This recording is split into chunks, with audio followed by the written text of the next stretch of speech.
urwo rupapuro ngo ni icyangombwa kibi cyo gufunga umugisha wawe.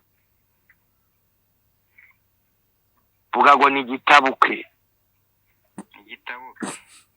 Done baza zayisiririva gati ni bode desese ku muntu no ayisiririva. Uravuga n'umuntu amarwa akabara yafata. Wabyumvishe? Nabyumvise. Izi ndimi zumvishe gute? Izo ndimi rero ururimi ntazi. Arangije gusenga. Urumva mvuze ngo reka twumve. Alo? Ndakumva. Niyo Uwiteka Imana yavuganaga nawe. Navuze ngo amena. Nzatunga imodoka. Yizeye ko azayitunga. Uzatsindira perime kuko Imana ibivugiye mu kanwa k'umuhanuzi Joseph. Vodedezikitirivo. Ibyo nabihanuye ndi umuhanuzi, ndabyanditse ndabisinyiye. Imana yavuganye nanjye ku gihugu ntiyambeshye. Imana yavuganye nanjye mu mahanga ntiyambeshye. Ndyamye kuri uyu musozi hejuru muri iki gitondo muri iri rume. Ntaje gusaba ibyo kurya mbifite, ntaje gusaba inzu nzifite, ntaje gusaba amafaranga nyafite, ntaje gusaba aho ndara muri etaje. Uwiteka avugiye mu kanwa k'umuhanuzi. Nugumana nanjye ntacyo uzaba, nugumana nanjye uzagera kure. Jeregere dedevo. Mfite itara ryawe mu ntoki kugira ngo nyiratse. Niko Imana ivuze. Uzabibona, uzabivuga, uzabyamamaza, uzabibwirana, muzabibwirana mu izina rya Yesu. Amen. Tuzabibwirana, tuzabyamamaza, tuzabivuga. Amen. Biracyakomeje. Reka. Alo. Ibyo byose bizaca muri business tugiye gukora niko Imana ivuze. Ibyo byose bizaca muri za business tugiye gukora. Kuko amafaranga agiye kuzura kuri konti yawe utavunitse. Uzamenya ko Imana ivugiye mu kanwa k'umuhanuzi. Uzamenya ko twahujwe n'Imana. La bara sara gida ya siri rifode de kuda ya sanso. Kiranuka senga izera. Ndirukana umwuka wo kutizera. Ndirukana umwuka wo gukiranirwa. Uhereye none.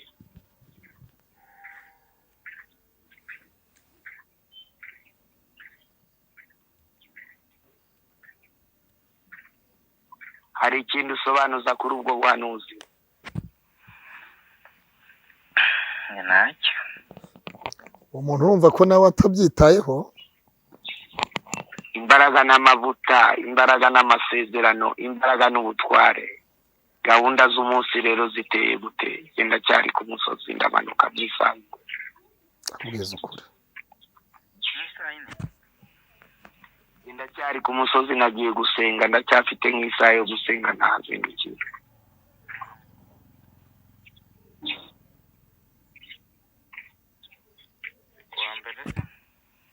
Mutima urishimye. Imbaraga z'ijambo ry'Imana uzakomera, uzagera kure, uri umutsinzi, uri umunesha. Twavuga ibintu byinshi cyane kubera ko yenda n'ibintu bihari niyo byose ibihe byiza cyane mwese rero mukurikira ibiganiro byacu, mbahaye ikaze kandi mbifurije amahoro y'Imana mu byo murimo murakora byose naho muri hose. Imana ibarinde kandi bahe umugisha.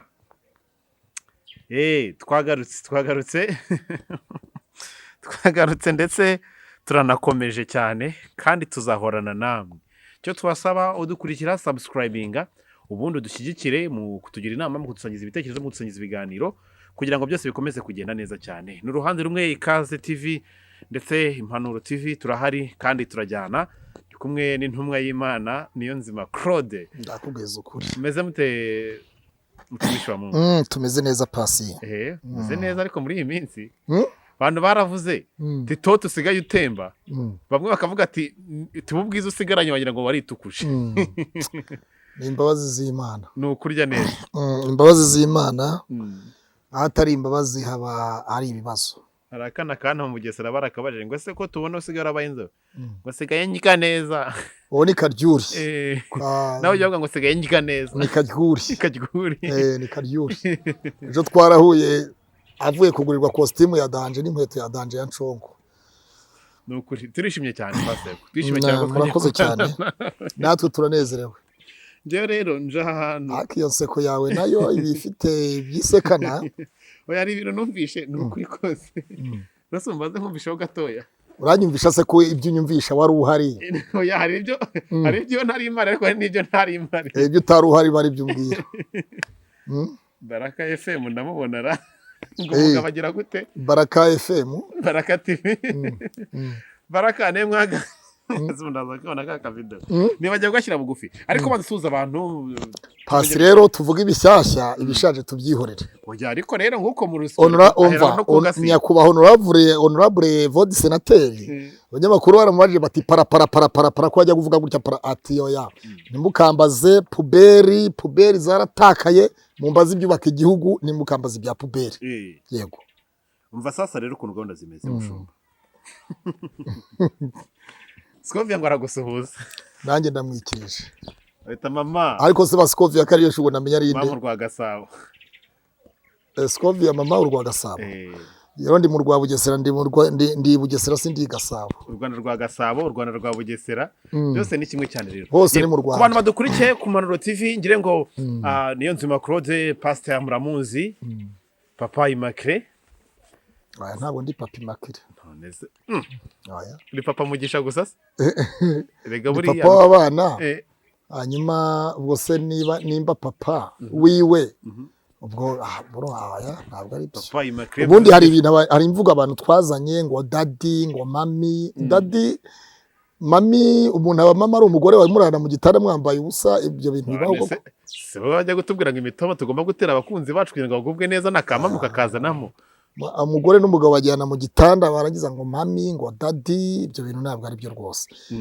Ahubwo iyo mitomo uyitesheje agaciro. Uwo mutomo utesheje agaciro. Muhamagare mami wumve ko yitaba. Ako nimamagara baby arahita yitaba. Ngahibaze baby. Mwana muto wanje. Uziko kugira ngo mwite baby. Baby uzikubona umugabo mami ni mama wambyaye. Cyangwa mama wacu. Baby n'umwana wabyaye nawe rero. Sorry. Baby n'umwana nabyaye. Abo nimwita shushu. Shushu se. Ubwo namashu abiri. Sheri, my wife, ahubwo. My darling. Aho ngaho biragenda bishobora guhura. Aho nimwita mami, Costaze wambyaye we nzamwita mwiki. Ntabwo uvuganye na mwizina. Byose ni biki. Nzineze kumuvuga nzamutsinda nk'abakuru. Oya. Yego rero abantu bakunda paza kunode imyaka nayindi no mugabo mwese mwagiye mumenya ko ikiri ku mutima nicyo avuga. Ibintu byo guca ku mpande oya. Kiba ari cyo kiba atari cyo kivuga ibindi bikazaza nyuma. Oya mvuga ibiri by'ibitari byo simbivuga. Oya hari ibintu nonese ntabwo se nabonye undi uvuga ngo apologize usaba imbabazi nawe. Oya hari igihe hari igihe ushobora kuvuga ikintu hanyuma bamwe bakanezerwa abandi ntibanezerwe. So nuvuga ngo rero Paulo yaravuze ngo mubane n'abantu bose amahoro. Yego. Iyo ushaka kubana n'abantu bose amahoro ariko nanone umunyarwanda warongera arivugira bundi imigani no ibyo mnavuze ni imigani. Ariko kandi umugani ugana kariho. Ariko kandi ugana kariho abatawushaka ntibawutega amatwi. Abawukenewe bawutega amatwi. Ikindi kandi umugani bawuca nijoro ntibawuca ku manywa. Rero naciye umugani ku manywa sinawuciye nijoro. Buriya nkuwuca nijoro abana basinziriye ntacyo byari bitwaye. Cyo gihe abana basinzira ari nijoro na kamera ntizari kuba zireba. Ariko hari wowe ugize guca uwucira Baraka. Oya Baraka tubureke. Ngo umugabo. Mbo muyandi magambo ibyo ushatse kuvuga kwa Baraka. Pasi buriya bishatse kuvuga ngo ngirira neza ejo nzakwitura iyindi neza. Kuki ukunda gukoresha imvugo zigaragara ku myanya y'ibanga bikaba nta bantu bakirira akabazo. Bakavuga ati se mushumba. Muyandi magambo urumva umunyarwanda yavuze ngo umuntu yishimaho yishyikira. Kwishima aho wishyikira rero aho utishyikira uhashimwa n'abandi. Wabyumvise Pasi? Ndabyumva. Ubu nawe hari aho ubasha kwishyikira ukabasha gushima, ariko hari n'andi utabasha kwishimira. Aho rero ubutegereje undi muntu uzahagushimira kandi wabakugiriye neza, nkuko nawe wahamushimira ukaba umugiriye neza. Kimwe nuko utashyikira ushobora gufata agati, ariko nabwo ushobora kwijomba. Ushobora kwijomba ko ushimishije igiti, ushobora kwijomba ugasanga wiciye igisebe. Ariko noneho umuntu abashije kuhagushimira ati naho so usanga ari sawa rero. Kandi uzi ko ngo kishimisha igiti ari n'igitutsi kibi. Ngo umuntu agutwiye ngo kishimisha igiti abagututsi. Ntabwo ari byiza. Ngo kabura bawe bose. Imana ibaha ababashima aho mutishyikira mwese abadukurikiye ibintu bigende neza. Rero iki kiganiro mu kugikora Pastor Claude ngire ngo tujye kugaruka cyane ku mbwirwaruhame zawe zidasanzwe zagiye ziba ikibazo zikagira naho bamwe bashobora kuzicaraho bakazishyiraho akabazo bakavuga ati Pastor sinshaka gusubira inyuma. Ejo nakoze ibiganiro birenga 2 ibyo navuze rero sinshaka kongera kubisubiramo. We mbazo bya scovia nibyo warumbajije. Ibindi bivuga nk'imbwirwaruhamwe zanjye zaratambutse ahubwo mbaza iby'uyu munsi. Mbaza uyu munsi umeze ute, uhagaze ute, wiri bute, bwakeye bute. Icyo gihe rero kubera ko ngiyoboye ikiganiro nubwo turi kwikaza TV Rwanda ari umunyamakuru ariko umenye ko uyu munsi nta bubasha bwo kuyobora ikiganiro. Pawulo yaravuze ngo ibya kera ntibizibukwa ukundi. Bibiliya nikivuga ngo ibya kera ntibizibukwa ukundi. Dore Imana yaravuze muri Yesaya ngo ibya kera ntibizibukwa ukundi, ngo dore ndarema ikintu gike. Kandi bwo kigiye kwaduka ninde wakimenya. Imana rero irarema ikintu gishyashya, ntabwo irema ibya kera. Ntabwo izana ibya kera, ahubwo irarema ibishyashya mutupu. Bazaguterera mu nzira Imana batatanyirize mu nzira 7. Yego. Reka ngewe yenda erega icyo nirinda n'amatiku Pasi. N'amatiku.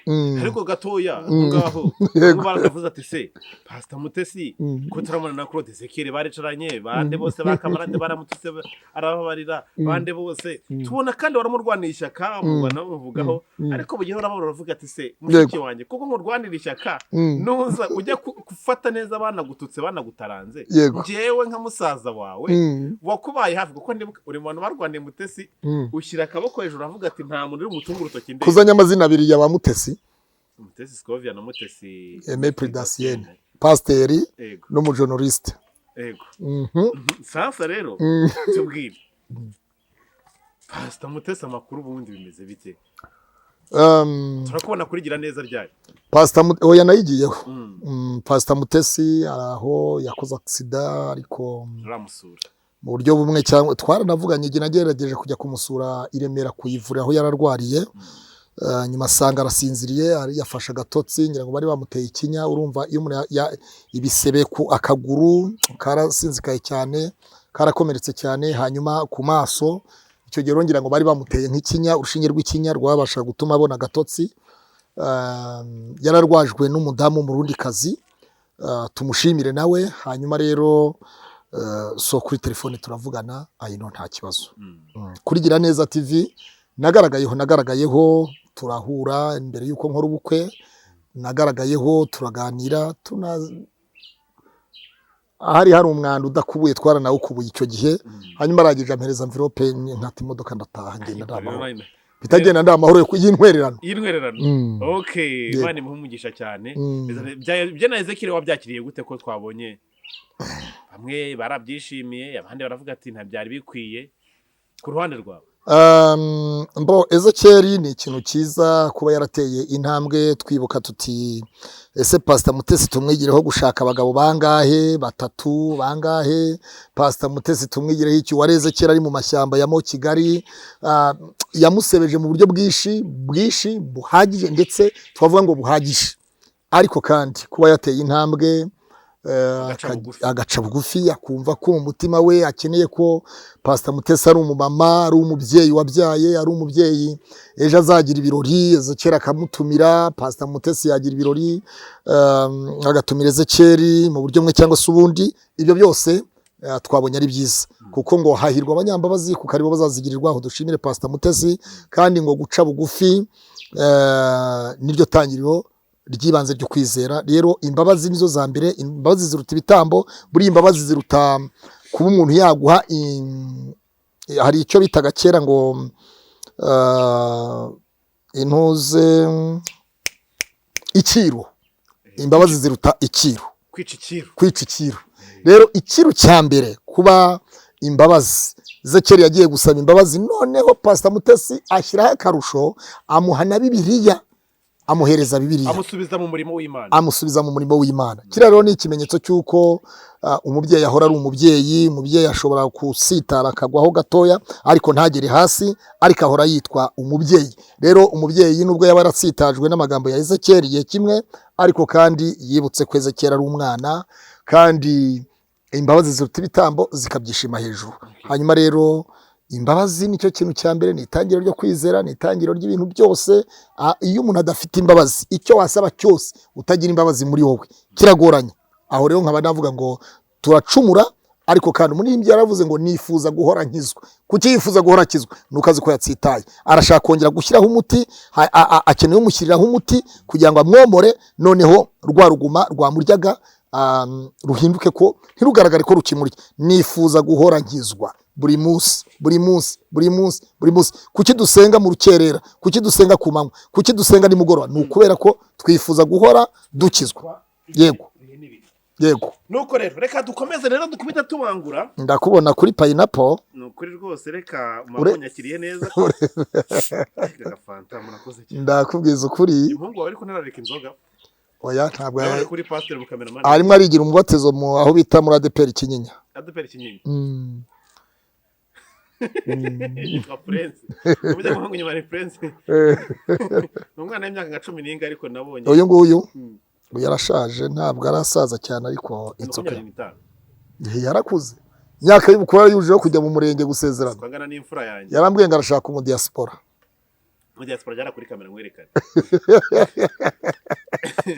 Jara kuri kamera ngwerekane. Ayitinya kuri kamera. Ubona ukuntu ubwanwa babuconze neza. Ubwanwa rero. Babuconze neza. Ubwanwa ari neza. Umusore yabatangwa inzoga ariko inzoga zazireka. Yaraziretse. Arimo arigira umubatizo muri ADPR Kinyinya.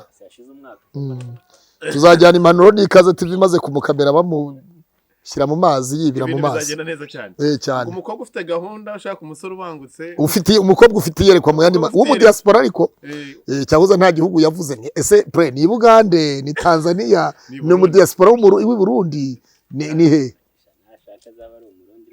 Okay. Reka twikomereze. Pastor rero hari ikintu cyabaye cyane ibyo twatanye tuvugaho kumbwirwa ruhame zawe.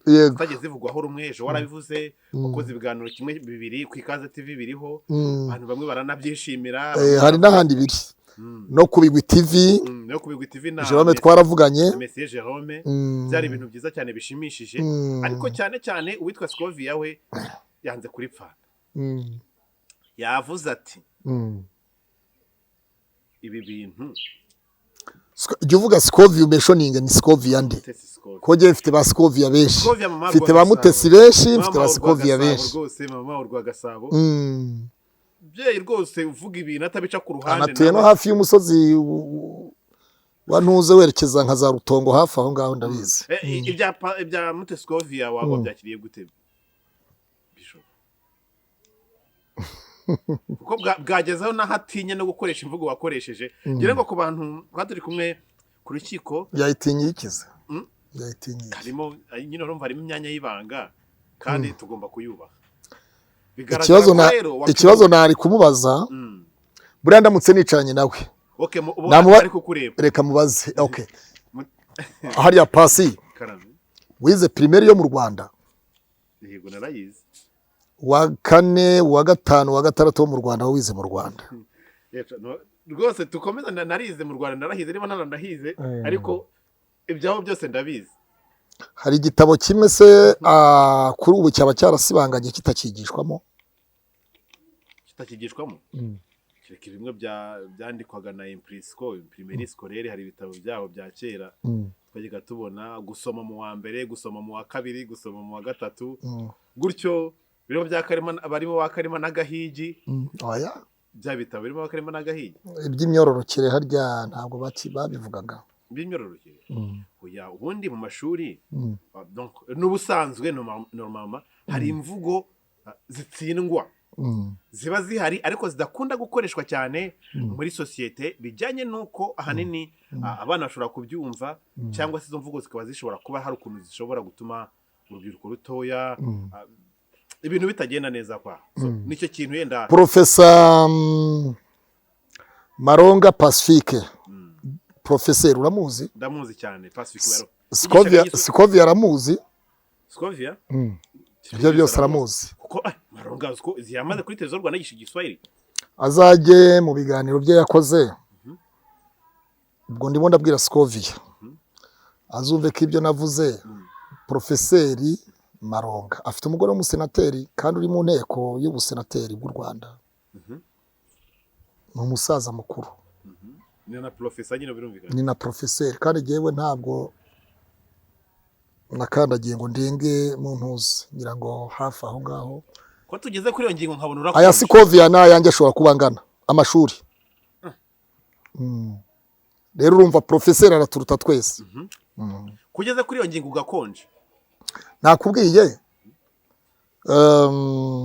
anyway ijambo riravuga gutya aho twavugiye Kibagabaga twari Kibagabaga urabizi ko mwandembuje bati waduha interview ya mwene data Potre Yongwe kwagiye gusomerwa ntituzi kiri buvemo ubyakirute nsanga murimo muraha interview Amani umukozi wa Yongwe TV ashimangira ati Pastor Claude niwe mugambanyi ni ufungishije Yongwe ni wafungishije Yongwe niwe mugambanyi niwe mugambanyi yabivuze kenshi mu binyamakuru ku Gasaro TV inshuro zirenga nk'eshatu cyangwa enye ku Gasaro TV abisubiramo hanyuma yaho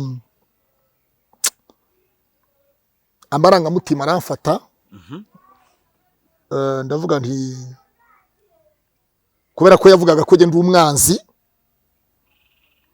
batakwakira umwavuka tubarangiye nk'abanzi buriya nasubiye mu ijambo Amani yari yarivugiye ubwe ku giti cye mu yandi magambo je sinamwise umwanzi kuko mbikuye ku mutima nk'umwanzi kumutera ahubwo bo nuko bavuze ko ndi umwanzi ndi umugambanyi wagambaniye bosi wabo aro Scovia buriya ni nk'umuntu w'umunyamakuru ntakwiye gufata ijwi rimwe akwiye kureba link yose akayumva yaturutse kuki byahereye kuki mu buryo bumwe cyangwa se ubundi kuko hari urubuga rwa RIB n'abanyamakuru na Scovia ruriho n'ibyo yavugiyeho ndabizi ibyo Iminyawe yavuze ndabizi ibyo Karinijabo yaba yaravuze ndabizi n'ibyo abandi abo ku gihe bavuze ndabizi sindubaho ariko kandi urubuga nturuwari kujyavugiyeho urabizi ibyavugiyeho ndabizi bishatse kuvuga ngo ibyo Scovia yavuze ndabizi yavuze ngo iki Scovia urwo rubuga na Dr Murangira Bitieri aruriho umuvugizi wa RIB okay urwo rubuga Scovia yavuzeho oya ntabwo mbishaka oya reka tubivuge genda vuga ibyo yavuze ku kiganiro kiwe kuri Mutesi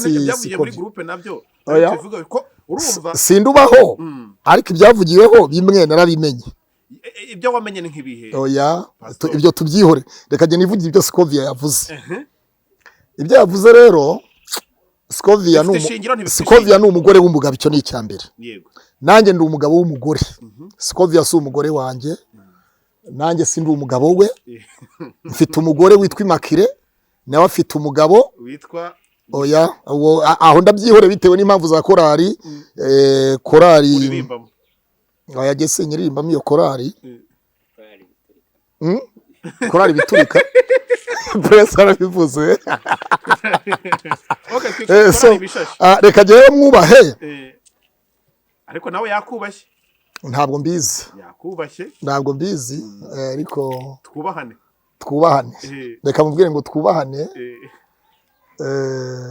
ari wamubaza avuga ku nkuru ye irubavu mu mujyi wa Gisenyi ngiyo biza kuba biturika nk'imbunda yavugaga ibiki byaturikaga ngo by'indaya akunda kabubajije utangiye kuvanga dossier oya banzu reke nyine we muko na mudasomwa ukabihuza banzu reke se hanyuma ikindi uwitwa Vestina kuri Flash FM Vestina ariko mbo buretse gatoya uwitwa Vestina kuri Flash FM harya ninjoro muri saa sita z'ijoro avuga ibiki mbese cya kiganiro kivuze saa sita z'ijoro wowe banza nyine nakubwiye niyo mpamvu nakubwiye ngo umugani waciwe ku manga ubundi ucibwa nijoro abana basinziriye wowe niryo kosa wakoze niryo kosa nakoze ikosa ry'uraryemera ndaryemera rwose ngarisabira n'imbabazi ubwo Scovia nta kosa afite rero urabyumva so hanyuma rero umugani ugana kariho ariko kandi umugani ntucibwa ku manga ucibwa nijoro wakoze ikosa ibyo ni ikosa nishinja nanasaba rwose mu mutima wanjye wose kandi buriya Dawidi yakoraga ikosa yagwaga mu cyaha ariko je si icyaha kuko je ntibigize icyaha ni ikosa cyane nk'umushumba nkanjye scovia rwose ntabwo wavuze nabi urabyumva cyane nk'umushumba icyaha umushinza ni iki oya urumva ntiyampamagaye kandi scovia nimero yanjye arayifite je tujya turavugana urumva tujya turavugana ariko kandi nk'ubunyamakuru yagombaga kubona na views kuko amadolari yahise yiyandika nabibonye ibihumbi 40 bingahe bimaze kukireba yego rero reka mushimire kubwo gukebura kwiwe yagize neza kandi nuko ibyo avuga byose nawe afite ururimi ntabwo biba bigororotse ariko twese ukosa n'ukora ariko kandi nagize emotion scovia buriya nawe uhagaze ahantu umuntu akavuga turi umugambanyi scovia wamugambaniye scovia wamugambaniye scovia wamugambaniye scovia wagambaniye kanaka wacu wagambaniye kanaka kandi utazi riva nirizima ry'ibyo bintu niyo biva niyo bijya urumva naho hantu nahagaze ubundi ko twigishwa abapastor ikintu cyambere batwigisha nagakiza cyambere muri ako gakiza rero segima iruta ibindi byose pasi reka gusubize Yesu yaravuze ngo nibagukubita ngo umuntu nagukubita umusa umwe uzahindukiza undi ariko je ntabwo ndi Yesu kabiri na Yesu ubwo wavuze ayo magambo yayavuze muri Matayo 6 wati Matayo 6:5 7 ariko ageze muri Bibiliya wayizi baza wumve ageze muri Matayo 25 aravuga ngo data bibukushaka iki gikombe kindengeho umutima urakunze ariko umubiri uranze wabyumvise neza pasi banze ubyumve Yesu aravuga ngo data bibukushaka iki gikombe kindengeho umutima urakunze ariko umubiri uranze rero nanjye umutima wari ukunze hariya kibagabaga ariko umubiri kuri amani wahise wanga aho rero rwose ababibonye bambabarire ndi umuntu kandi ngira emotion ndi umuntu mu bantu pastor ntabwo ari marayika ngamanuke ariko barebe marayika barebe shitani Luciferi wamanure mu isi mu ijuru yari marayika niba Luciferi rero yari marayika ukomeye uririmba aruto tenari soprano na bass mu ijuru yarakomeye mu ijuru kumana yaramanutse akamanuka mu isi agacibwa akamanuka mu isi yari umuntu wari mu ijuru kumana bamenye rero ngo ijuru isi n'ijuru biratandukanye ni ibintu bibiri bihabanye kandi ngo wasiwe ugushije ishyano imana ni umwami w'ijuru n'isi ariko shitani nawe mu isi arayobora niba ayobora rero kandi Bibiliya Pawulo yarongera avuga ngo ntidukirana n'ibifite imibiri n'amaraso ntidukirana n'ibifite inyama n'amaraso dukirana n'imyuka mibi y'ahantu ho mu kirere ho mu ijuru wabyumvise kumva umuntu yakufata mu isi yose social media zirenga 10 akavuga ngo ni umugambanyi Pastor Claude ni ufungishe Yongwe Pastor Claude niwe mugambanyi ni wagambaniye Yongwe ni umufungishije kandi mu gihe abantu mu rukiko batigeze bumva izina ryanjye naragerageje ahubwo kugira ngo ndebe ese umuvandimwe pastor mugenzi wanjye niki cyatuma yafungurwa ati ese byagenda tunegere na bamwe twumvise urabona nk'uriya musore wo mu ngororero urumva urabona nk'uriya musore wo mu ngororero Faterine nka pastor nkanjye kumwegera nkavuga ariko Faterine niki wadufasha niba warahemukiwe na Yongwe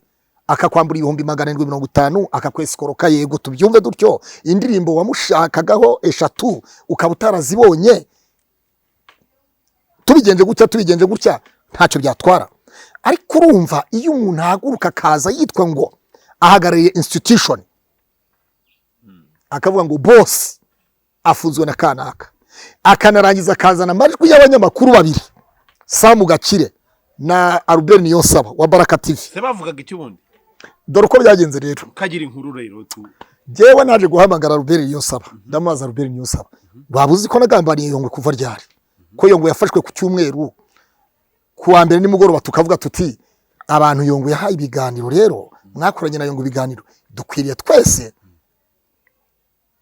kuzajya kumusura tuzare buryo tumusura wowe wabuzi by'abahe atireka ro nkubwiza ukuri sengera libero ya amani sinya mvugana na amani twahuye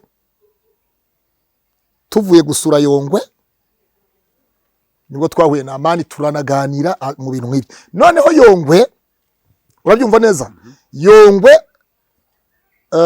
yongwe ngabwira Samu Gakirenga arababwira abwira Baraka na Amani bari kumwe wabyumvise ngo muzajye mwirinda Pastor Claude Samu Gakire niwe wabibwiye abo bantu buriya Samu rero nawe niwe ushobora kubimenya byose akanabisobanura byose kuko gihe ubwa mbere nzi neza ko yongwe yambwiye ngo mushakire umwavoka ndanamushaka turanahirimbana kugira ngo tumusapotinge turebe ko yabona umwavoka turamushaka mu buryo mwe cyangwa se ubundi uyu munsi wa none twe twemeye guhomba amafaranga yacu kugira ngo dusapotinge Yongwe turebe ko twamubonera umwavoka ushobora kumukura mu kibazo mu buryo mwe cyangwa se ubundi ariko kandi ntibyagira rero scovia mushiki wanjye uri umunyarwandakazi wemera kuri mushiki wanjye utabyemera ariko agenda kwita mushiki wanjye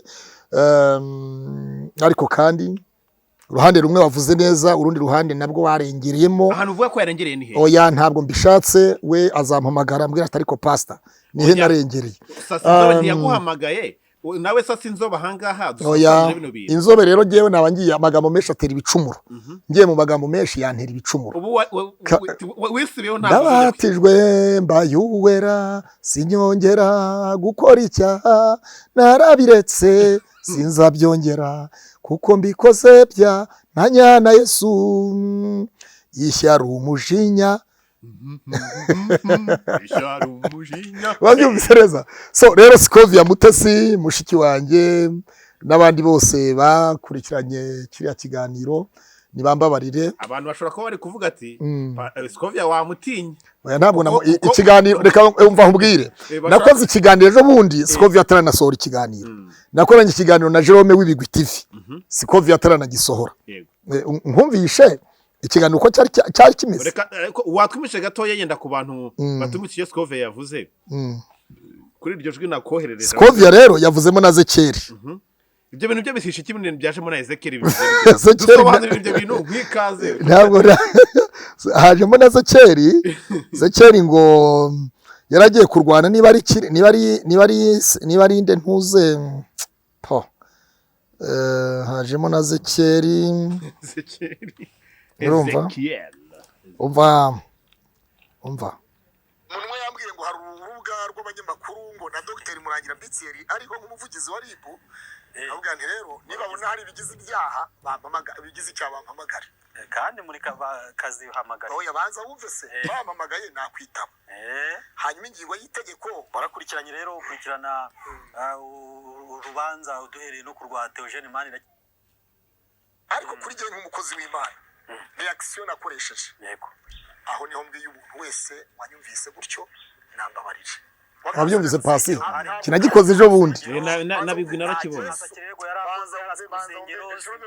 noneho rero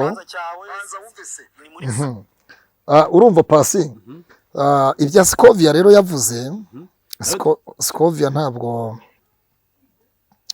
narabyumvise yaranavuze ati ndabizi azamvuga ati ndabizi azamvugaho kandi kenshi ariko ntabwo muvuga nabi kuko jewe ngo wamutinye rero oya none namutinye none se niba nakoze ikiganiro ejo bundi nkavuga ngo wabyumvise wese nambabari uwabyumvise nabi ambabarire naciye umugani ku manywa kandi umugani bawuca nijoro urumva ibyo byose rero aho kuri Baraka wo nawe ngo umugabo agira neza mugenzi we yitegura ko azamugira neza nawe kuki utakoresha iyo mvugo ugakoresha iriya mvugo kubera iki nyine abantu bagiye bati ubwo no gusobanura erega twabanye n'abasaza buri abantu twakuriye ku bakecuru n'abasaza twakuriye kuri basogokuru n'abanyogokuru hakuriye iyo ngiyo bakajya batubwira bati umugani ucibwa gutya urabyumva wabukoza kanati kandi wa mwana we ujye ukina n'amazi yo mwibasi we ukaraba imbyiro ku mubiri ntugakine usicheze na baba yako unacheza na maji kwenye besani lakini usicheze na baba yako wabyumvise ugomba gukina n'amazi mwibasi ukaraba imbyiro ariko ntugomba gukina na so wawe kirazira ugomba gukina papa mushobora gukina mu buryo mwe cyangwa se ubundi ariko hari ibidakinirwaho kuri papa icyo kiganiro ubundi scovia bagikora wowe ku ruhande rwawe nyumvire hajemo n'ibintu byinshi by'abantu bagiye batandukanye yagiye agarukaho komozaho ariko ya prayinze n'amajwi ya Yongwe ya prayinga ya Ezekeri nanjye so tware abapasiteri batatu yavuze ne ku bya Kongo abanza ku bya Kongo ibyo ntibitureba mu buryo bumwe cyangwa se ubundi ariko kandi reka mubwire ngo yakoze kungira inama yego yakoze kuguhana oya si inama yakoze gutanga ubuhugo kuko buriya ntabwo pasiteri ni umuntu ariko kandi scovia urabona ko ari umunyedini umwangirikani ni umunyedini urabona yakuriye ahubwo mu batambyi nuko yafashe yanze gufatanya imyuga y'igipasiterine n'ubunyamakuru ariko kandi urabona ko reka mushimire okay hari amajwi nifuje hano kukumvishaho yawe n'abantu badukurikiye baze kuyumva ahanini cyane yagiye agaruka kuri apotre Yongwe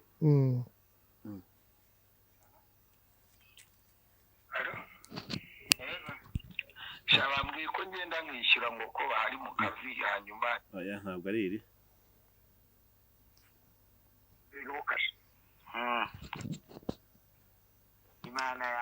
kubona ufite kumbura ufite studio y'amajwi gusa uretse gato yapaze Imana yanyeretse mbona ukora ibiterane Imana yanyeretse ngukura fiance mu murimo w'Imana Imana yambwiye ngo ntutinye izina ryawe rigiye gukomera la bala zanso de bodedere ntutinye niko Imana ivuze la bala sara de setiti abantu bagiye bakugirira ishara utuye Imana irambwira guzabaruta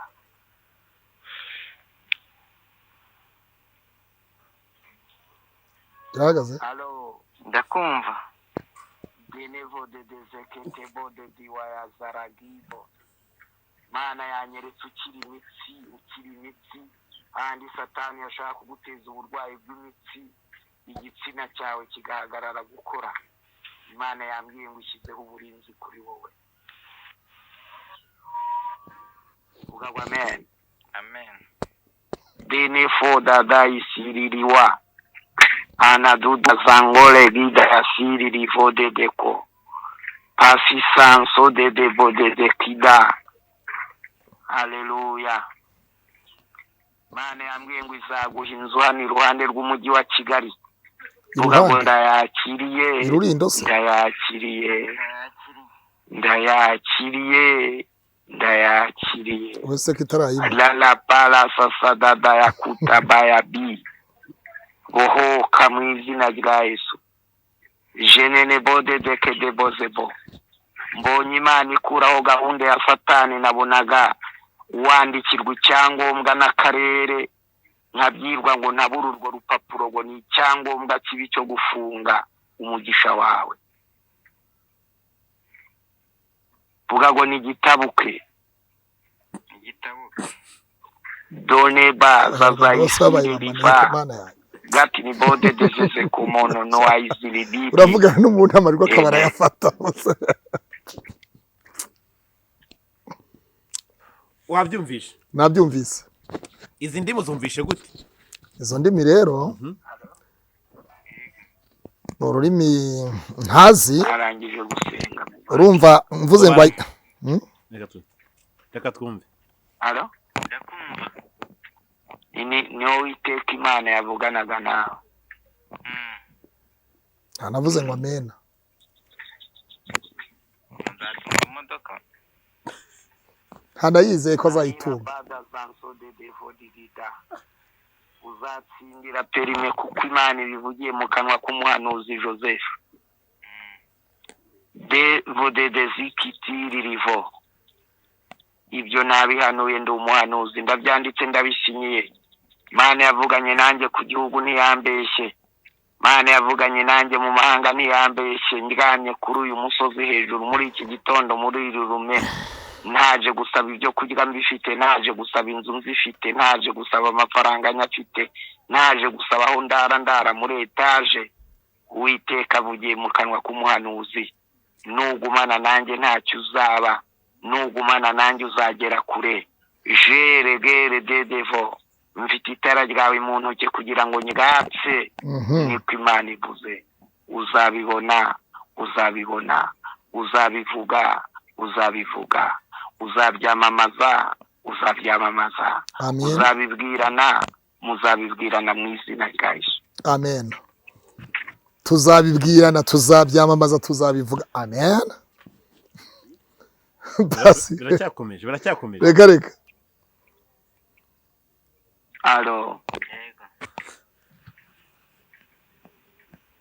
ibyo byose bizaca muri bizinesi tugiye gukora, niko Imana ivuze. Ibyo byose bizaca muri za bizinesi tugiye gukora, kuko amafaranga agiye kuzura kuri konti yawe utavunitse. Uzamenya ko Imana ivugiye mu kanwa k'umuhanuzi, uzamenya ko twahujwe n'Imana. Rara bara sara gida ya siri rifode de kuda ya sanso. Kiranuka senga izera. Ndirukana umwuka wo kutizera, ndirukana umwuka wo gukiranirwa uhereye none.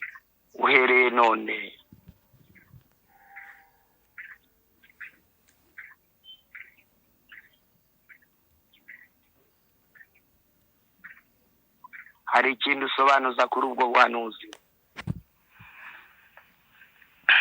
Ntacyo. Umuntu urumva ko nawe atabyitayeho. Imbaraga n'amavuta, imbaraga n'amasezerano, imbaraga n'ubutware.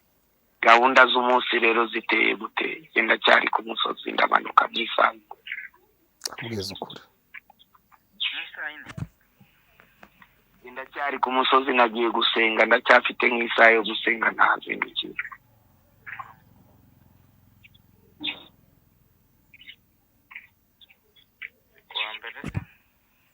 Mutima urishimye.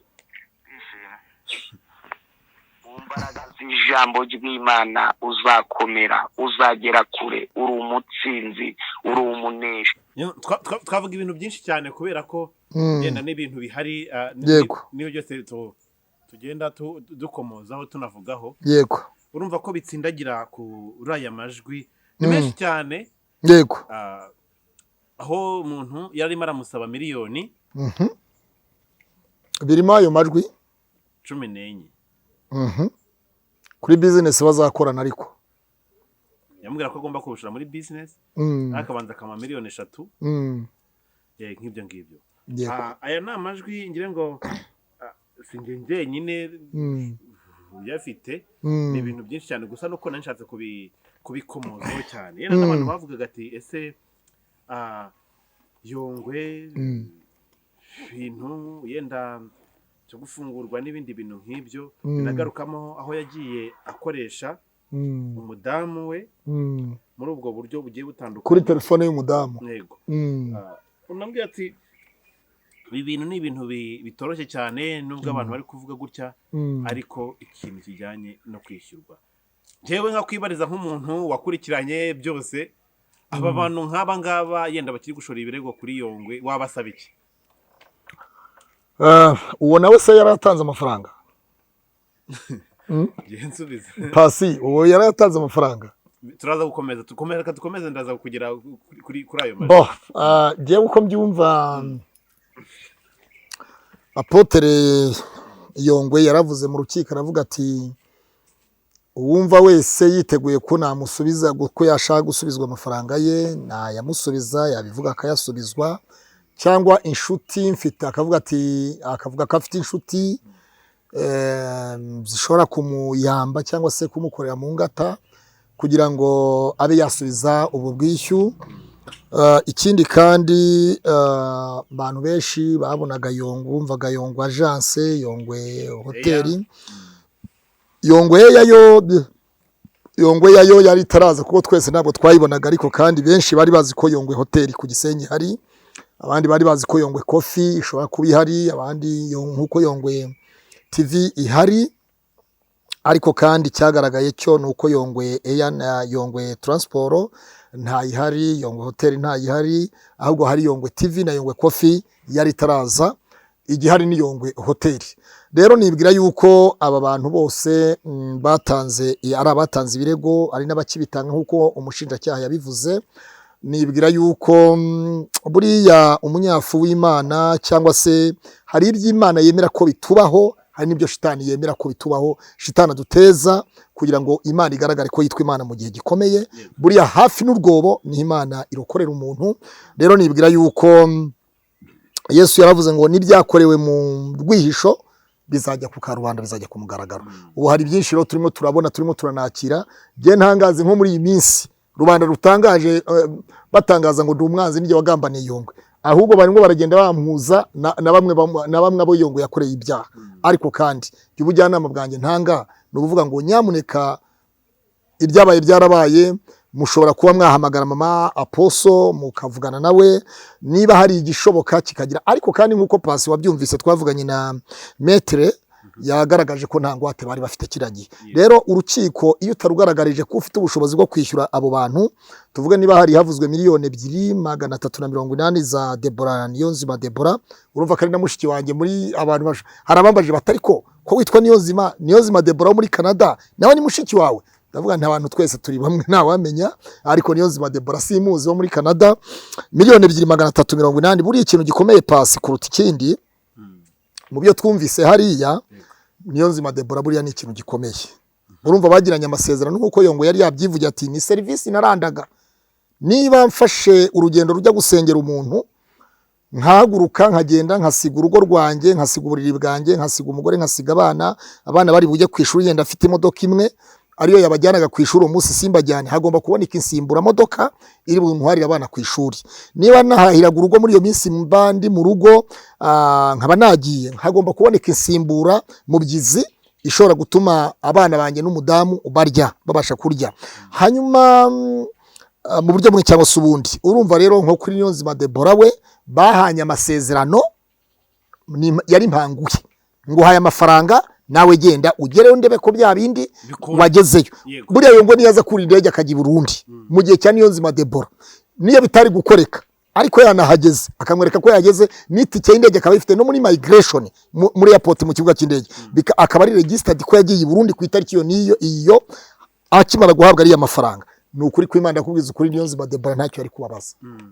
Ariko kuba ataragiyeyo kandi basezeranye yari service bavuganye, kuko Yongwe yaravuze ati ni service nabarandaga baranyishyuraga, habarira service mu gihe nagiye mu byabo bikora bari Canada, bagiye mu kazi kabo mu Faransa n'ahandi, nanjye nabaga nagiye muri business yabo kugira ngo mbasengere babashe kugira ubuzima bwiza cyangwa se babashe gukira. Rero uriya wo muri Canada iyo apotre aza kujya i Burundi nibwira ko nta kibazo yari kubafitanye n'uriya. Hanyuma nkureka ngo urugero Pasi, umuntu umwe yigeze kumbwira ati mfite musaza wanje ufungiye muri gereza ya Nsinda, Pastor mu kwizera kwanjye ko ari umusore w'umunywa urumogi, ko yatunaniye muri famiye, avuka Kirehe, iwacu ni Kirehe, afungiye muri gereza ya Nsinda, Pastor wajya kumusengera. Urabyumva? None se njyaho nirare yama essence natwaye imodoka. Urabyumva neza? Gereza sabye kujya gusengera y'umuntu ra? Kujya muri cyagiye cyo kujya gusura. Rwose wagenda ukamusura mukaganira. Oya nta wari minota 5 na 30 rwose narenze bashobora kuyibaha. Ari kayire yihariye. Oya sina kayihariye. Nuvuga ngo buriya abazindutse kare abagiye kare. Babona abantu bakaganira rwose bakajya, kuko iyo abantu bataraza ngo babe benshi, batariyandikisha ngo babe benshi. Urumva? Abantu bemerewe gukoresha iminota kuva 30, 20, 15 mu buryo bumwe cyangwa se ubundi. Ndahaguruka ndagenda njyayo. Urabyumva? Nanagezeyo. Urumva? Nanagezeyo twaraganiriye, ambwira akantu kukanambwira ibyo uwo mushiki we yamukoreye uba hanze. Mushiki we yaramaze iminsi avuye hanze, hari ibyo yarimwe arubaka hano Ikiwungo. Urabyumva? Aravuga yari yambwiye ati musaza wacu yaratonaniye pepe takwa, ariko kwe ko unemera hashize nk'imyaka igeze kuri ingana. Rero urumva iyo umuntu yagutumye ahantu muri ari service, umuntu ashobora kubwira ati nkuguriye fanta, nkuguriye amata, ndakwikundira mu buryo bumwe cyangwa se ubundi. Ariko noneho niba hajemo service genda, sinagenda bitagenze gutya. Urumva? Iyo habayemo sinagenda ntafite ubushobozi, icyo gihe urumva hari icyo bita mission. Ugomba guhabwa frodo mission ituma ubasha kugera aho ugomba kubugera. Genda tugaruka kuri Yongwe uyu munsi aho ari byanga byemera agiye guraho n'abantu benshi cyane. Yego. By'umwihariko nka Honorable Bamporiki. kuko yamuvuzeho muri cya gihe cyiwe nawe. Uyu munsi uratekereza yenda umuhuro wabo ni guhura kugana byanga byemera byo bazahura ariko guhura byo bagomba guhura kuko bamwe baba bafite ibyumba byabo nka bamuri cyane muri VIP. Numvisha banavuga ngo ni umuyobozi unakomeye. Ndi umunyarwanda irakataje muri gereza mu igororero rya Mageragere. Urumva idigiri mini digi nayo igiye gufata uruhande izafata icyo bita ahubwo hari uwari urimo witwa usengera niba ari muri Foursquare niba ari muri Karuvari kwa Pastor Christophe witwaga noze yarahari umutumishi niwe wari ukuriye foramu muri mu igororo rya Mageragere yasohotsemo mu mezi nkangaye nkatatashize. Ubu rero idigiri mini digi ashobora kugenda gasenyera hari umuntu umwe Imana imutumyeho Mageragere ugasanga muri ya minsi 30 aragarutse ahise ataha. Ariyo misi Imana ari mujyanye ariyo misi ndakubwiza ukuri ariyo misiyo yari imujyanye gusa kandi wakumva ko rwose afite ikibazo kuba yagiyeyo n'abandi tukaba dutekereza ko ari ikibazo kuba yagiyeyo ariko misi imwe gusa ikamutwara Mageragere. Wasanga ari nk'umuntu cyane yanze gusengera muri abandi bamuhamagara ko batatanze ituro Imana ikamusangisha Mageragere. Byose birashoboka nta kidashoboka. Ugasanga rero hari abasenge yagezeyo ugasanga ahise afata umurimo wo kubatiza muri uko kwezi hari abakirijwe cyarimwe bagahita babatizwa. Byose birashoboka ugasanga Imana imusubije muri wa muhamagaro wa mbere. Cyane abantu baravuga bati Yongwe tuzi mu itoro rya DPR mu Gakinjiro ntabwo ari we Yongwe w'uyu munsi nawe yarabivuga ati Yongwe wacyagiye mu Gakinjiro so Yongwe w'uyu munsi ati cyagiye nari narayobye ariko ubu namaze gusobanukirwa ukuri. Wabuhamya n'abandi bavuga ko yatutse Imana akaba ari cyo kintu cyatumye ntabwo nahamya ko ajya ku ishuri. Imana ifite misiyo yayo mu buryo bumwe cyangwa se ubundi ntabwo sinahamanya n'abavuga ko yatutse Imana. Yona Imana yamwohereje kubwiriza ubutumwa inini wa binini ngo babashe kwihana bakizwe. Yona arabyanga yahitamo kwifatira ubwato yerekeza aho bita Tarushishi. Ageze hagati mu nyanja mu ubwato burarengerwa umuraba utangira kuba umuraba mwinshi. Noneho abantu umusara aravuga ati rero mbabwiza ukuri ndabona ibintu bikomeye mufata imitwaro imwe muyijugunye mu nyanja tureke ku ubwato bwatangira kuzamuka hejuru kuko bitari ibyo amazi araburengera mwese muratwara murarengerwa murapfa. Noneho bafata ibintu bajugunya bifite ibintu bipima ibiro byinshi bajugunya mu nyanja bigezeho baravuga hanyuma bati buri muntu wese noneho natangira senga Imana ye. Yona arababwira tumva ro babwire simbaruhiriza ubusa ngo ubutunzi bwanyu mubujugunye mu nyanja ahubwo nije kibazo muri mwebwe kubera ko ari je kibazo muri mwebwe ni mumfate mu mboha amaboko n'abaguru munjugunye mu nyanja rwagati hanyuma rwose ubwato buratuza muragenda neza muragera iyo mujya ku mahoro kubera yuko hari Imana yantumye kubwiriza ubutumwa nanga kujyayo nanze kumvira Imana none muri aka kanya rwose kurwange ruhande ndihebye nimufate mu mbohe amaguru n'amaboko munjugunye mu nyanja ntacyo mbabremingaho nta kibazo ngirana namwe nijye ubibasabye kuko aho kugira ngo mwese mupfe napfa jewe jenyine. Baramufata baramuboha bamujugunya mu nyanja. Imana yari yateguye taxi voiture ya VIP yitwa isamake ya danger. Urabyumva? Imana ifite umugambi ku bakozi bayo, Imana ifite umugambi ku bana bayo, Imana ifite umugambi ku bantu bayo. Imana itegura taxi voiture ya VIP nziza nka voice wagon yinjira muri yo samaki. Bibiliya avuga ngo ambaramo iminsi 3 n'amajoro 3. Imana ya samaki imurukira ku musozi w'Ininewe. Ageze Ninewe rabwiriza ubutumwa bwiza bw'ubwami bw'Imana abaho bose barihana ndetse Bibiliya avuga ngo umwami w'Ininewe yambara ibigunira anategeka k'amatungo n'abantu amatungo atarisha atanywa amazi abantu batari burye batari bumwe n'amazi kugeza igihe Imana iri bubiyerekere. Umwami w'Ininewe yambara ibigunira. Rero hari umugambi w'Imana kuri Apostle Yongwe hari Imana Joseph buriya Imana umugambi mufiteho twe dutandukanye n'umugambi dutekereza ku buzima bwe kandi zino umugambi w'umugore we n'abana uko bagomba kuba babaho babana biga abana barya umudamu yambara kandi aba mu nzu uko byasa kose ari mu nzu y'imodeshanyo nibyo ariko Imana ifite umugambi kuruta uko twebwe tubitekereza. Hari abantu bavuze ati Pastor Claude ni wowe utahiwe ni wowe ukurikiraho ubona babitsindagira ubona ndetse banayishimiye kumva ko iyo nkuru bumvisha ko batawe muri yombi byabashimisha cyane. Ibintu nka biri bibonye byakira gute? Harimo n'abavuga ati se cloude ibi bintu gutya yabafitemo uruhare yababyishimiye ndabijyanye na reaction zabo ku ruhande rwabo ko baba babibona nuko babitekereza, kumva ko abantu benshi batandukanye bishimiye kumva ko wajyanwa kandoni. Ibyo ngibyo rero bivuga iki? Icyo mbivuga ndasubirisha Zaburi ya 91 cyakundira ku cyanditswe kandi ntabwo bari buvuge ngo ni jewe ubivuze, ni Imana ibivuze, ntabwo ari jewe ubivuze. Kubera yuko nzi neza yuko Zaburi ya 91 turahera ku murongo waho wa mbere. Zaburi 91 haravuze ngo uba mu bwisho bwisumba byose azahama mu gicucu cyishobora byose. Hagatoya kine ikintu kitavogerwa. Uba mu bwisho bwisumba byose azahama mu gicucu cyishobora byose. Ndabwira Uwiteka nti urubuhungiro bwanjye n'igihome kinkingira, Imana yanjye niringira, kuko ari we uzagukiza ikigoyi cy'umugoyi na mugiga irimbura, azakubundikiza amoya ye, kandi uzajya uhungira munsi y'amababa ye. Umurava we n'ingabo n'icyuma kigukingira, igiteye ubwoba cya nijoro ntikizagutinyisha, cyangwa umwambi ugenda ku manywa, cyangwa mugiga igendera mu mwijima, cyangwa kurimbura gutsemba kw'amanywa y'ihangu.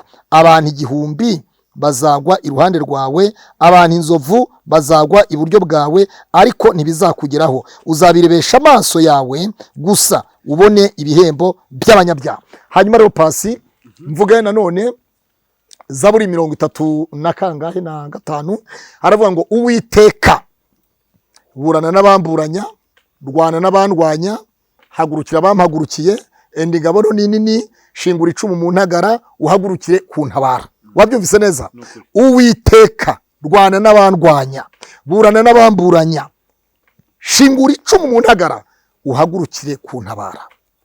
Wabyumvise neza? Hanyuma nanone Dawidi arongera avuga ngo unyereke ikimenyetso cy'ibyiza, kugira ngo abanyanga bose bakirebe bamware, bamenye yuko Uwiteka untabaye ukamara umubabaro. Dawidi nanone arongera arandika aravuga ngo bashatse guhinga ku mugongo wanjye, ariko ntibahaciye impavu. Wabyumvise pasi? Ndabyumva neza. Bashatse guhinga ku mugongo wanjye, ariko ntibahaciye impavu. Rero abashaka guhinga ku mugongo wanjye ntabwo bakozaho isuka, ntibahaca impavu, kubera ko Uwiteka ari mu ruhande rwanjye. Birashoboka yuko ndi umuntu ndavuga, ndatekereza, ntekereza nk'abantu, ntabwo ndi Imana, sindi marayika, ariko kandi ntawe udakosa. Nanjye ndakosa kuko abandi bakosa. Ikosa si icyaha, ahubwo ikibazo ni ukuguma mu makosa. Gukosora nicyo cyambere. Ukosa n'ukora, udakosa ntashobora kumenya icyo akosa, kuko ni wakoze. Iyo utagiye guhinga mu murima dushobora kumenya niba urwiri uri butukure mu rwiri, niba umurima uraye ntiwamenya ko waraye, ntiwatoragura urwiri mu murima utahinze. Ibyo byose rero mbwira abantu ngo ibyifuzo byabo bihwane n'ibyo banyifuriza, ibyiza banyifuriza bihwane n'ibyiza banyifuriza. Kuki wawifuriza kandi Yesu yaratubwiye ngo oya dukunda abanzi bacu? Banza wumve ijambo siko Kristo yavuze. Umva se, banza wumve. Abanzi Yesu yaratubwiye yenda ushobora kubijya gukoresha ikindi kintu cyanditswe na hari ukuntu Ezira. Urabyumva neza? Yewe nsubirisha Bibiliya, kuko Bibiliya nasanze nicyo gitabo cyonyine kamaramaka. Ezira ibice byaho 8, Ezira ibice 8 umurongo wa 25 haravuze ngo, Ezira 25 haravuze ngo, Ezira 8 haravuze ngo, Ezira 8:25 haravuze ngo, kandi Ezira 8 reka makurebe, Ezira 8:25 tangiye kusana. Reka bagusomere n'izabukuru ziba zigezemo. Zabukuru rero, zabukuru ni danje. Ndakubwiza ukuri. Reka ngurebere ngiye banza hakibona. Uremewe. Ezira 8. Uturebere. Igihome kinkingira. Ndakubwiza ukuri. 7:26. harebe niba ubasha kuhabona usome. Haravuze ngo maze cyangwa urwo gucibwa cyangwa urwo kunyagwa ibye cyangwa urwo kumuboha. Uwiteka Imana y'abasogokuruza ishimwe yashyize mu mutima w'umwami imigambi imeze ityo yo kurimbisha inzu y'Uwiteka iri Yerusalemu kugira ngo abantu baho bayumvire. Sitadireke bishatse kuvuga iki? Imana izi ko abanzi bacu bahari. Ntubyumvise se? Utazemera amategeko y'Imana yawe akwiye kwamburwa ibye, akabohwa, akicwa. Wabyumvise neza? Na amategeko y'Imana ntabwo ari amategeko ya Pastor Claude. Baza amategeko y'Imana yanjye. Jewe nimvuga umuntu akanga kumva. Wabyumvise neza? Akanwa erega none se akanwa niki? Akanwa niki? Twahawe ububasha mu ijuru. Yesu yaravuze ngo yahawe ububasha mu ijuru no mu isi. Iyo dusomye Mariko 16:17 haravuze ngo nuko mugenda amahanga yose mwigisha abaremwe bose ubutumwa bwiza bw'ubwami bw'Imana, abemera mubabatiza mu izina rya Data n'ubushobozi. Dufite ububasha buturuka ku Mana, dufite ubutware buturuka kuri Yesu Kristo. Kandi bene ngo icyo akora bamwemeye bose bakizera izina rye, abo yabahaye ubutware, yabahaye ububasha bwo kwitwa abana b'Imana.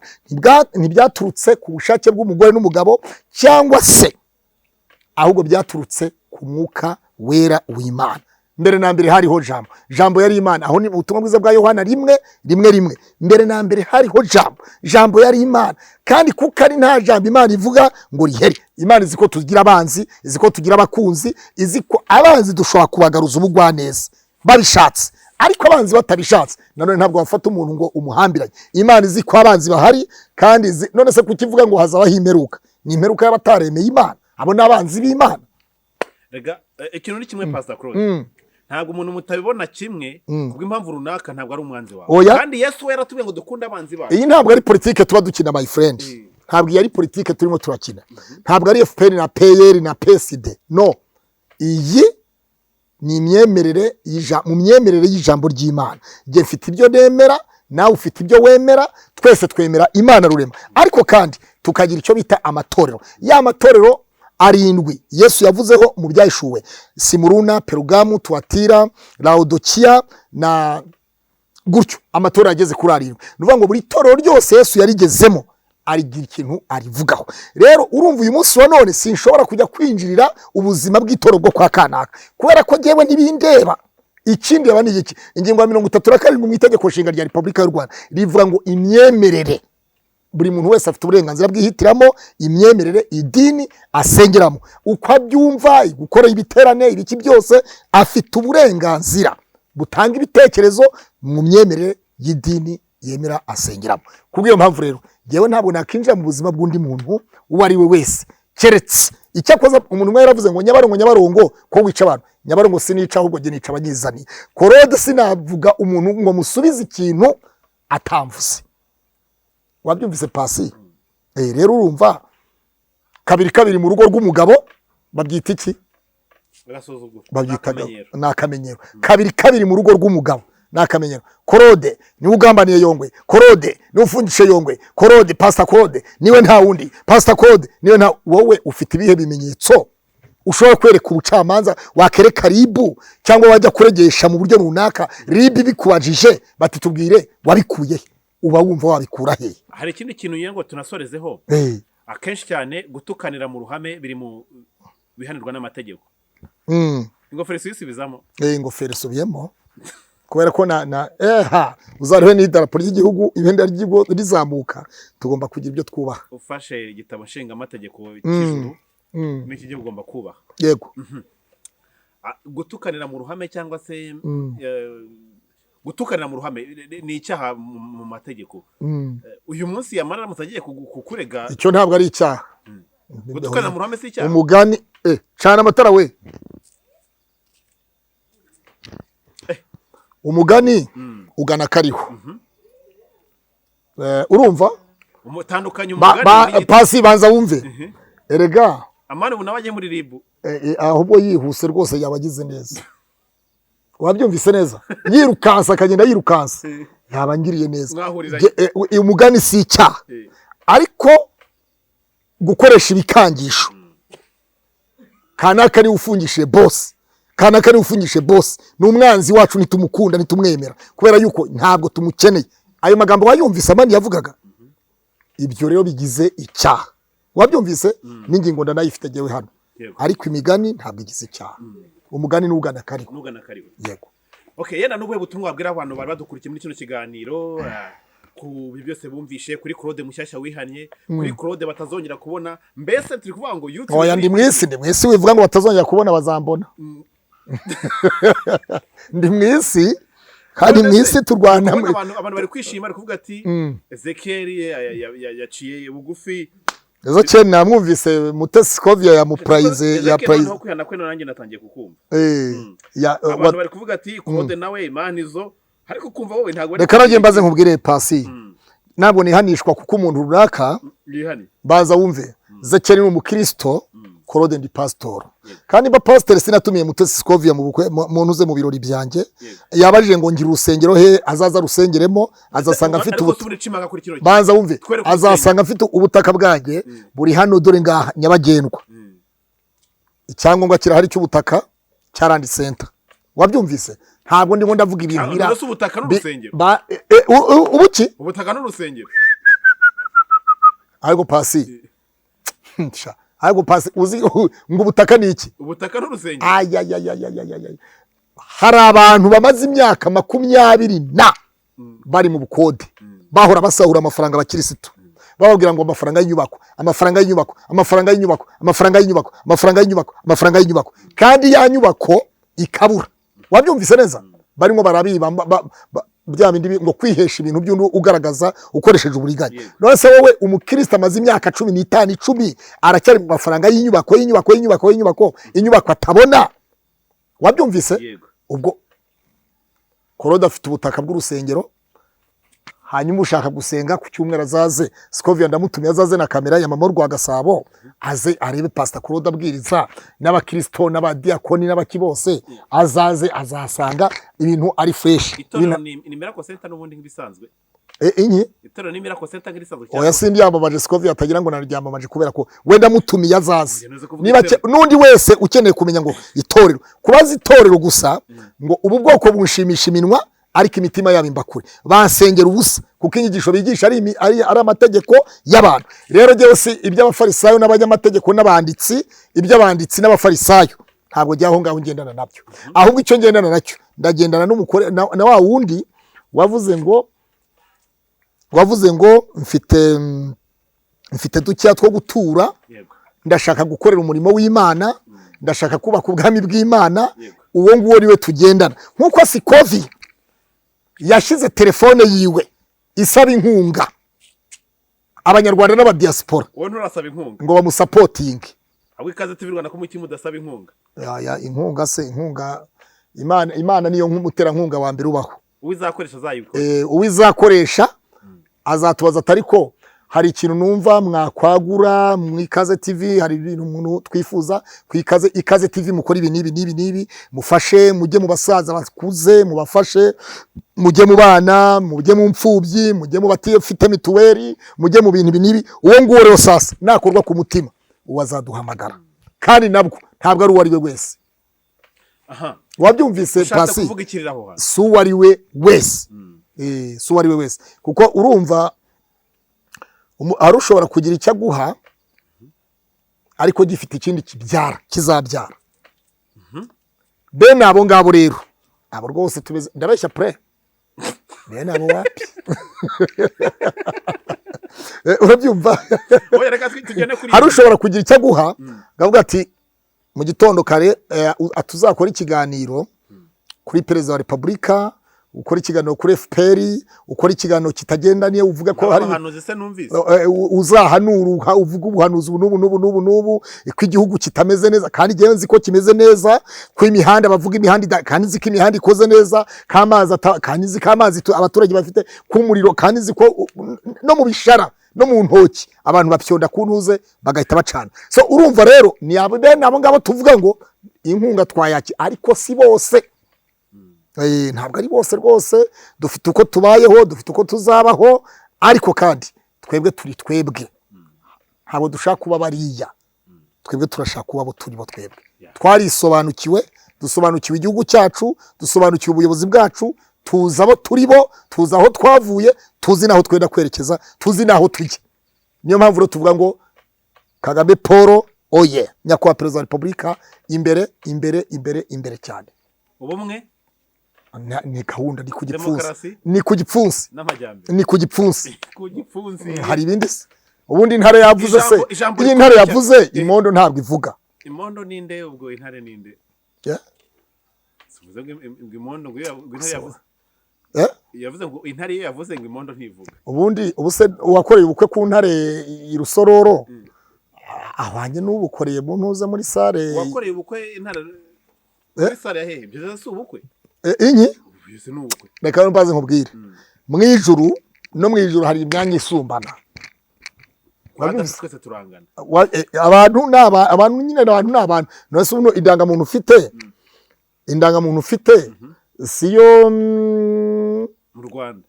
Indangamuntu ufite niyo mu minisitiri afite, niyo mu general atunze. Twese ni national ID, ni ikigo cy'igihugu kiduha indangamuntu, ariko kandi amazina n'amatitiri icyo gihe birahabanye.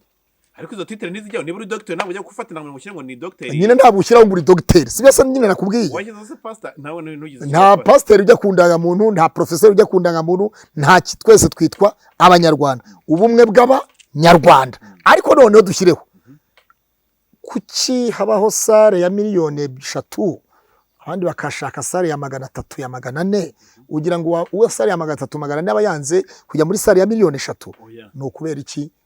Ubushobozi. Ubudasa rero ni itandukano ritandukanya abantu, ariko kandi bose bakitwa bamwe. Hanyuma mushiki wanjye Mutesi Scovia, nongere nkugarukeho ngusezere nkubwire ngo amahoro y'Imana bane nawe, abo kuri bamahoro rwa Gasabo. Samu ndagusuje. Samu n'umwana we wacu buriya. Samu Gakire. Oya Samu. Samu n'abakorana. Samu wo kuri Scovia. Uriya nuwa ahantu bita mu karere ka Nyanza ari ku murenge sinkuvuze. Uzawuvumba. Ni uwi wacu. Ari gutangirwa na icyo tangirwa na nyuguti. Oya. Rwabicuma na manje. Rwabicuma ni hakurya, ubu uri murerekeza mu murenge wazanye Gisozi za Rukondo na za Cyabakamyi gutya kuri Murama za Gitwi. Hanyuma kivumo na Kirengeye. Busasamana ni mu mujyi Nyanza rwagati. Noneho munsi y'umuhanda epfo hari za Ntyazo, hari Ntyazo, hari Kibirizi, hari Muyira, Katarara ni muri Ntyazo. Muri Ntyazo. Turasuza abantu bari Katarara. Abi Katarara nabi Kagunga. Hanyuma dusimbuke dusuhuza abantu b'Inyamiyaga mu murenge wa Muyira, abari Nyakibungo, abari mu Gati, abari mu Kirundo mu murenge wa Kigoma, abari Murinja mu murenge wa Kigoma, abari mu Butansinda mu murenge wa Kigoma, tumanuke hepfo abari mu murenge wa Busoro, hakurya za Kimirama, abari mu Gitwa cya Gitovu, abari muri Shyira, abari Gako bose. Aho ngaho rero aho navuze hose, Samu wo kuri Mamuru rwa Gasabo hamwe muri ho yahumvise. Urakoze cyane. Amahoro y'Imana bari namwe. Scovia turabakunda, Pastor Claude turabakunda. Kuri kamera hari Prince, umunyamakuru yitwaga Kwizera Areja Pacifique, umwana w'umunyarwanda ufite ubwene gihugu bw'imbere hazaza. Ako Pasi na hano y'Amerika. Hano y'Amerika. Ujye ubyibuka kandi Pasi waba ubyibuka cyane ntabyo wibuka. Itura nurarima. Umuntu gukuyemo iyo kotse zongera. Umuntu Imana ibarinde turabakunda. Uwo nguho rero ntabwo yemewe nagendera kandi